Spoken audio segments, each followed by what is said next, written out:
प्रणाम। हम जानते हैं कि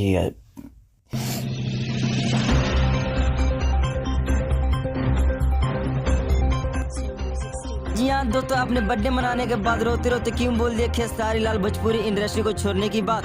क्या अब नहीं गाएंगे खेसारी लाल भोजपुरी सॉन्ग, या फिर कोई बात है जो खेसारी लाल को भोजपुरी इंडस्ट्री छोड़ने पर मजबूर कर रहा है? तो आइए जानते हैं हम इस वीडियो में। लेकिन उससे पहले दोस्तों, आप मेरे चैनल पर नए हैं तो चैनल को सब्सक्राइब कर लो और साथ ही बेल आइकन को दबाकर ऑल पे क्लिक करना भूले। तो दोस्तों, बिना समय लेते हुए आइए वीडियो को स्टार्ट कर देते हैं। जहाँ दोस्तों, बहुत बड़ी खबर आपके लिए लेकर आया हूँ। बताया जा रहा भोजपुरी इंडस्ट्री के सिर कहे जाने वाले खेसारी लाल रात्रि 10 बजे रोते हुए एक वीडियो बनाया है। इसमें उन्होंने खुद बताया है कि उनकी गाना को लोग चोरी करके गाना गा रहे हैं। दोस्तों, एक वजह और है जिसको लेकर वो बहुत ज़्यादा ही दुखी है, जिसमें उन्होंने बताया कि उनकी एक बेटी है जिसका नाम कृति है। दोस्तों, उनको लेकर गाना गाया जा रहा है, जिसको लेकर खेसारी लाल बहुत ज़्यादा ही दुखी। तो दोस्तों, आपके कहना चाहेंगे खेसारी लाल की बेटी को नाम लेकर गाना गाना सही है या नहीं? कमेंट बॉक्स में अपना राय जरूर दीजिएगा।